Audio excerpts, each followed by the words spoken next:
So once again, as you all know, Manchester United is being the most, I don't know how to put this now, but Manchester United are being the most slow team in the transfer window, because of course Manchester United just came third in the Premier League, and we also expected a lot of movement in the transfer.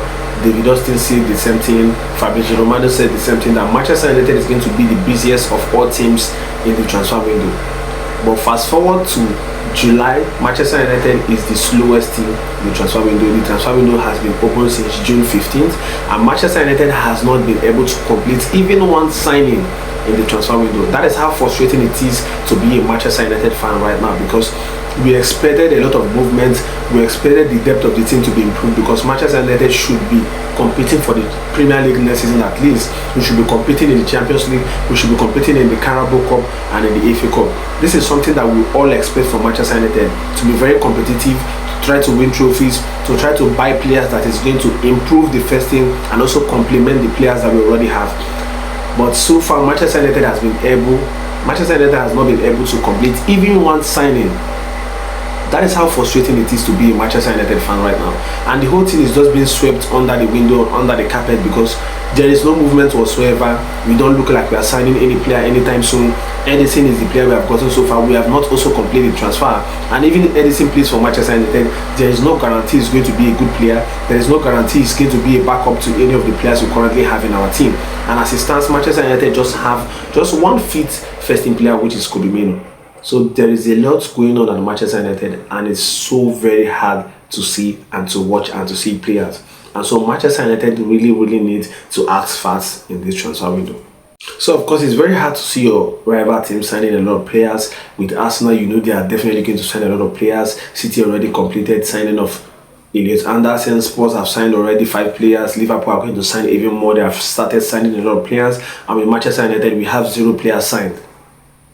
At July, the players are going to be coming back on July the 9th. Pre-season at most is going to be starting at the end of July. And Manchester United have not signed any player, and we all know how this is going to end.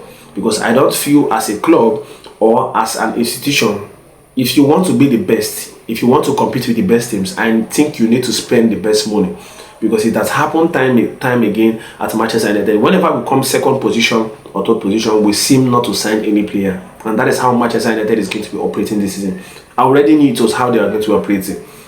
We just came third. Of course, the whole board of directors, everyone in the team feels that yes, Manchester United are now back. So for that, we don't need any players. We need to go into next season with injury-prone Mason Mount and the Fletcher twins, and we are going to win the treble. And it's so hard to see, so hard to watch. I feel that if the Ineos doesn't really move fast, and if Jason Wilcox and Amor Baradi doesn't move fast, already they have made 2 or 3 decisions in terms of appointing the wrong coaches that have set us back like 5 years. And so if they can't get it right simply with the players that are going to be signing this season, because I'm going to be judging Ineos based on the caliber of players that are going to be signing this summer.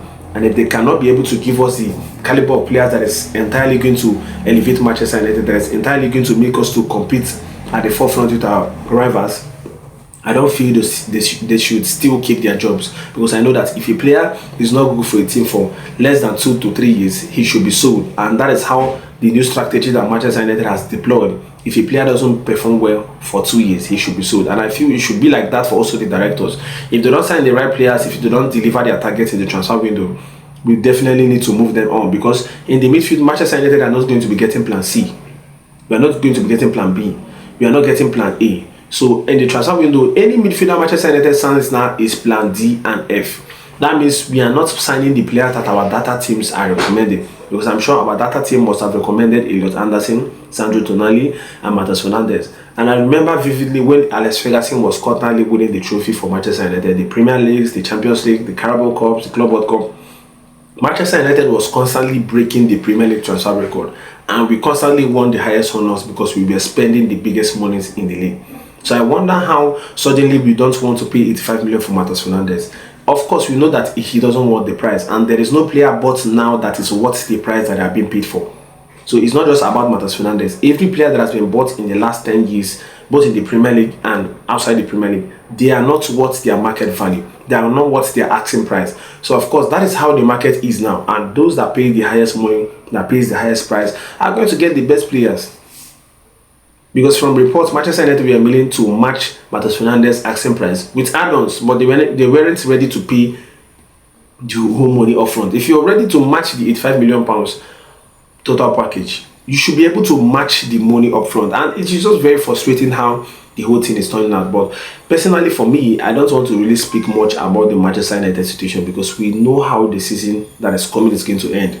We know how disastrous next season is going to be for Manchester United. It's not just about wishing your club bad, not being optimistic enough, but it's about seeing the future, it's about seeing reality, and it's about speaking the truth. And I feel that if Manchester United don't sign at least 7 players next season, and the right players, because of course majority of the right players that we need to sign has gone to our position team. If we don't sign 7 players and the right players, Manchester United will not be able to come even 6th in the Premier League. So guys, I want you guys to give me your thoughts on the comment section on where you feel Manchester United is going to be ending next season in the Premier League. I want you guys to once again like, to share, to subscribe to Tactical Trafford. See you guys in my next video.